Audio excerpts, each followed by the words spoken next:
Oi, pessoal do YouTube, tudo bem? Eu tô aqui no meu estúdio da Escola Avançada de Libertadores e todo final de aula de cada módulo a gente abre para perguntas e respostas. E hoje a minha aluna Jaqueline fez uma pergunta muito legal porque o tema da aula sobre conquista de territórios era sobre o ensino nas escolas, fazendo crianças se tornarem ateístas ou agnósticos. Então tinha bastante informação sobre esse conteúdo e ela fez uma pergunta bem relevante e eu, em vez de dar uma resposta, eu quase fiz um pronunciamento. E no final eu pedi para ela permissão de fazer o corte da pergunta e da resposta, vou colocar aqui para vocês no YouTube. Eu acho que vai acrescentar bastante para todos vocês. Vê o que você acha, se você concorda com o meu ponto de vista sobre isso. E deixe seu comentário aqui embaixo, vai ser muito importante. Então, fica aí a pergunta e a resposta dela. Vamos lá, deixar a Jaqueline então. Jaque, pode falar, por favor. Consegui desmontar? Conseguiu, tô te ouvindo. Boa noite. Boa Eu achei noite. muito interessante essa aula porque eu vim da educação, né? Hoje eu sou da saúde, mas eu vim da educação. A minha família é da educação e ultimamente eu percebi que estava havendo vamos falar, os jovens e as crianças estavam sendo muito influenciadas e por isso, então, hoje foi muito esclarecedora essa aula para mim, porque eu pude observar o que estava me incomodando há muito tempo isso. Uhum, Por exemplo, a gente vê jovens hoje, uma quantidade muito grande do que a gente via algum tempo atrás, dizendo-se ateu, agnóstico, essas coisas. E isso me incomoda muito, né? E eu gostaria de saber, porque eu observo que não apenas colégios que a gente vê que pratica isso, mas às vezes o próprio professor, o profissional na uhum, sala de aula, ele consegue ter um domínio muito grande sobre as crianças, os adolescentes, os jovens, né? Até mesmo uhum. na faculdade, né? Eu acho que é um lugar que isso é muito mais forte. E como que a gente faz? Porque tem muitas escolas, muitas instituições, a gente nem sempre vai conseguir identificar isso ali na base. E como que a gente faz para poder identificar quando o colégio faz essa apologia, né, Uhum. vai para esse lado, ou o próprio professor? Que forma a gente consegue lutar contra isso? Entendi. Excelente Né? pergunta. Excelente pergunta. Eu gostaria muito que essa pergunta fosse para o YouTube e que a minha resposta pudesse ser digna de elocubrar essa dúvida tão grande. Bom, vou começar por um vídeo que eu assisti hoje. Fui muito ministrado por Deus assistindo um vídeo da Gisele Bündchen. Olha só, a Gisele Bündchen ela é esotérica, mística, agnóstica, Uhum. mas Deus falou através da. Não vou considerar ela jumenta de Balaão, mas Deus falou através de alguém. Porque eu estava assistindo um vídeo de a entrevista, o Pedro Bial fez uma entrevista com ela e com o Tom Brady, que é o marido dela. O marido dela é o maior esportista da história dos Estados Unidos. O cara ganhou 7 NFL. Sim. Como é que chama isso? Futebol americano. 7 ele ganhou. Ele é o maior, entendeu? Ele tem a minha idade, assim, 40 e tantos, e o cara, meu. E aí o Pedro Bial perguntou pra ela assim: eu vi uma discussão de vocês na internet, uma DR, que você mandou um e-mail, uma carta pra ela dizendo. A Gisele Bündchen mandou pra ele dizendo: eu gostaria que você fosse mais presente com nossos filhos, que você levasse nossos filhos na escola, que você buscasse eles, levasse no dentista e tal, tal, tal. E aí o Pedro Bial falou: vocês são, tipo, milionários, vocês devem ter um caminhão de funcionários pra fazer tudo isso. Vocês não precisam se preocupar com isso, é uma discussão que vocês não precisam ter. Por que você fez isso? E aí a Gisele Bündchen respondeu e Deus falou comigo através dessa resposta. Ela falou: é porque eu casei com o meu marido pelo homem que ele é, pelo ser humano que ele é e pelas qualidades que ele tem, pelo que ele preserva como valores, pelo que ele significa para a sociedade enquanto ser humano E eu acredito muito que a criança aprende pela amostragem, pela exposição, pelo empirismo, pela observância. E como que eu vou fazer com que os meus filhos sejam seres humanos notáveis, como é o pai deles, que foi o motivo pelo qual eu me casei com ele, se os meus filhos não passarem tempo com o pai?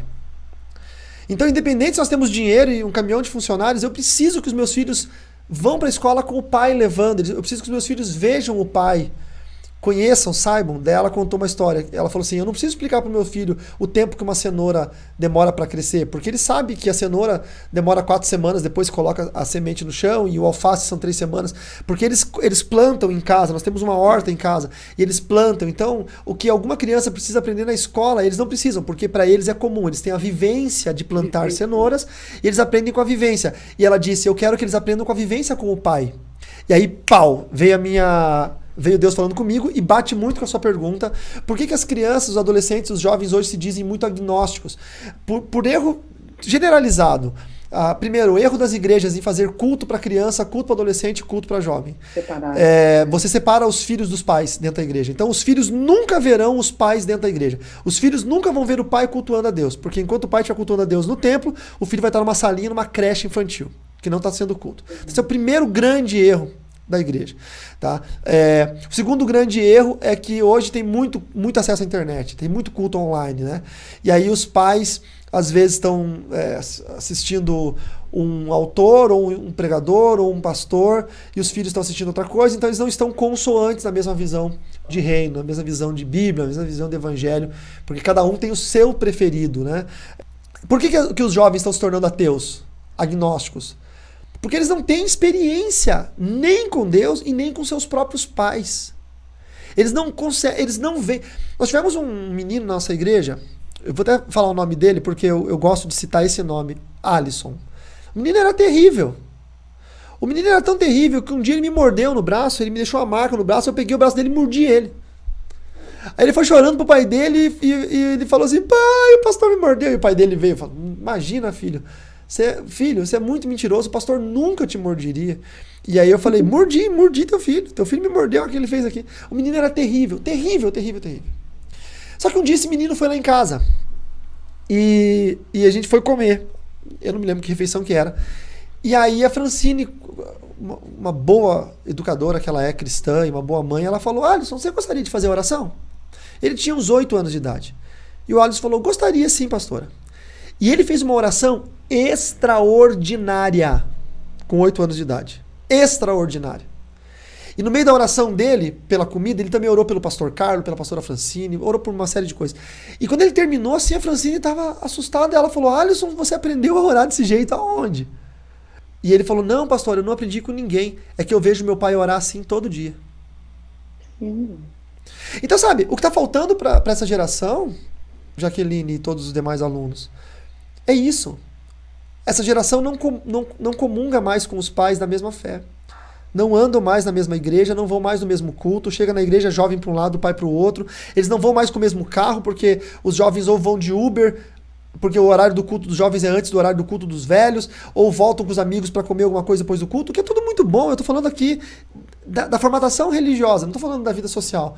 É tudo muito legal. Só que no fim das contas, aquele molde que vocês e eu passamos, eu não, porque eu fui o primeiro a me converter na minha família, mas que a maioria de nós passamos, que era ir para a igreja, pai, mãe e os filhos, com a Bíblia na mão, sentar todos no mesmo banco, quando ajoelha o pai, a mãe e os filhos ajoelham juntos, quando o pastor fala alguma coisa, o pai falava amém, o filho olhava e falava amém também, o pai levantava a mão para dar glória, o filho olhava e falava: é assim que faz, vou dar glória também.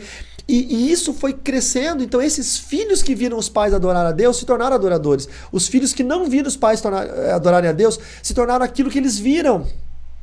E aí eu recito aqui o salmo que eu amo, que eu falo sempre para os meus alunos da mentoria, que é 119:37, que: Senhor, livra os meus olhos de olhar para aquilo que é inútil. Livra os meus olhos de olhar para aquilo que é inútil. Agora, indo para a escola, como que eu faço para mapear? Primeiro, toda escola vai ter isso, tá? O mundo jaz no maligno. É meio inocência nossa falar: não, até a escola batista é horrível. Por exemplo, eu tô concluindo uma pós-graduação Lacto Sensu na PUC. E Tem professor lá que é ateu. E a PUC é Pontifícia Universidade Católica. Tem professor que é ateu. Né? Tem uma professora minha lá, excelente, extraordinária, uma neurocientista extraordinária. E ela, bom, eu como boa ateia que sou, e ela fala.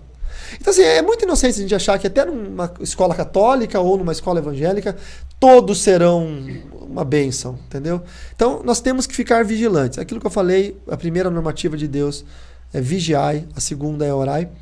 Vigiar sempre e conversar com os filhos. Olha, me conta, né? Eu contei já para vocês ou para alguém a história do professor de história, excelente composição frasal. A situação do professor de história do meu filho que falou que todo pastor é ladrão. Foi uma fala infeliz, talvez ele meio que se emocionou e soltou essa.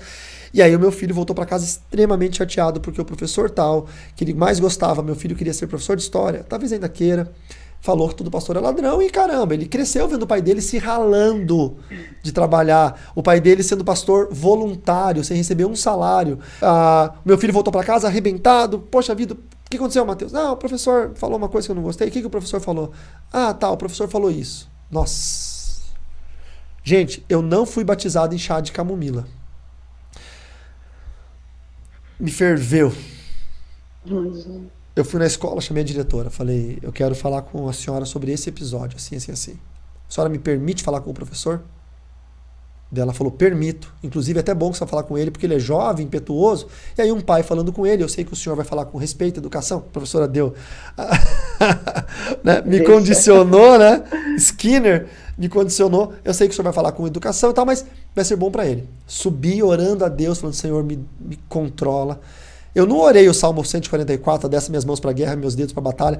Eu orei tipo o Salmo 91, Senhor, me esconde agora no esconderijo do Altíssimo. Eu não posso ser eu. Se eu for eu sou sanguíneo colérico. Se eu for eu, vai dar ruim. Eu vou deixar de ser crente. Eu preciso ser você. Eu preciso que o Senhor esteja em mim agora. Aí eu cheguei, eu tentava não tremer, mas eu não conseguia. E eu falei, professor, sabe qual foi o seu maior erro? Seu maior erro não foi falar que todo pastor é ladrão, porque é uma mentira, e você está passivo de mentir. Ou de se equivocar. O maior erro foi você magoar o teu aluno, o teu principal aluno, porque o Matheus, de todos os professores da escola, ele escolheu você como o melhor professor da escola. Ele está sonhando fazer faculdade de história por causa de você.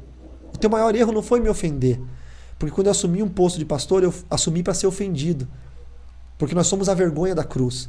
Agora, o teu maior erro foi ofender o teu aluno. Esse foi o teu maior erro. Eu vim aqui para reclamar do que você falou pro seu aluno, não do que você falou sobre mim. Primeiro, porque você não sabe quem sou eu. Segundo, porque o que você falou é uma inverdade. Aquele professor desatou de chorar, tremia. Ele só não se ajoelhou porque eu não deixei. Ele me pediu perdão de joelhos, ele ia fazer. Sem eu levantar um volumezinho da minha voz. Porque quando você está nervoso, qual que é o segredo de controle emocional? É você baixar o volume da voz. Porque se você tá nervoso e começa a falar no teu tom de voz, para você subir um volumezinho, entendeu? Então quando você estiver nervoso, pega aí a mentoria de graça aí. Baixa o volume da voz. Vai falando baixo. Você controla mentalmente seu espectro emotivo. E então é isso, sabe? Eu sempre fiquei perto da escola. Outra vez, lá no Paraná, tinha uma professora de filosofia que era uma freira, a irmã... Qual é o nome dela? Sei lá, enfim. E ela resolveu na semana da Páscoa levar as crianças na igreja católica, mostrar as imagens e tal.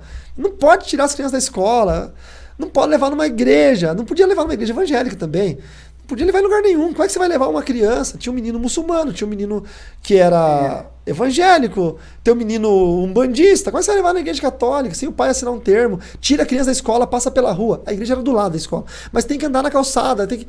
Sabe, é uma loucura, mas a freira, na melhor das intenções, pensando que mal vai fazer levar as crianças da igreja. Mas não pode. Nossa, meu filho me contou, pai, eu conheci a igreja católica. Como é que você conheceu a igreja católica? A irmã fulana levou a gente lá, a gente conheceu os irmãos. Falei, meu Deus do céu, fui no outro dia na escola, a mesma oração, Senhor, não pode ser eu, se for eu vai dar ruim. Então, é isso, é estar em cima, é não ser o pai ou a mãe ausente da escola, ser o pai e a mãe presente. Desde o primeiro momento, o diretor, a coordenação pedagógica, os professores, eles precisam saber que você está ali. Você tem que dizer, eu estou aqui. Tá? No Dom Bosco, quando meu filho estudou no Dom Bosco, tinha no livro de português e literatura uma bruxa que ensinava uma receita de uma magia, não sei o quê. Meu filho trouxe o livro. Pai, o que tem? Eu fui na escola. Falei, meu filho não... Foi no Dom Bosco ou foi na outra escola? Não lembro. Meu filho não vai fazer essa matéria. Ele não vai fazer essa parte. A diretora falou, não, pro Matheus a gente vai colocar outra coisa no dia, tal. Porque é isso, entendeu? É facultativo qualquer tipo de ensino religioso dentro da escola, seja pública ou particular. Mesmo que seja em matéria de história, matéria de filosofia ou matéria de língua portuguesa. Então, não pode. Quando você demonstra que você está perto do filho, que é o aluno, a escola te respeita. Eles têm medo de pai muito próximo do filho. Eles têm medo. Porque hoje qual que é a média? São os pais que dão graças a Deus que os filhos estão na escola. Muito obrigada. Não foi nem uma resposta, Jaqueline. Foi um discurso exaltado Mas eu vi e revoltoso. Dessa forma. Mas foi bom, porque talvez precisássemos ouvir isso, porque às vezes a gente fica absorto nas atividades do dia a dia, na correria, estamos sempre cada dia mais ocupados, né? Verdade. Os filhos, né? É o futuro da igreja, é o futuro, é tudo, é o futuro. E é uma grande armadilha. E nós vimos na aula de hoje, por exemplo, o princípio da logosofia é o quê? Entrar na mente das crianças e tirar o dogma religioso delas. Então, isso, para mim foi muito esclarecedor. Nós precisamos ficar atentos. Ô, Jaqueline, você me permite cortar esse trechinho da sua pergunta e essa resposta e eu colocar no YouTube para as pessoas saberem disso? Por favor, por favor. Tá bom, obrigado.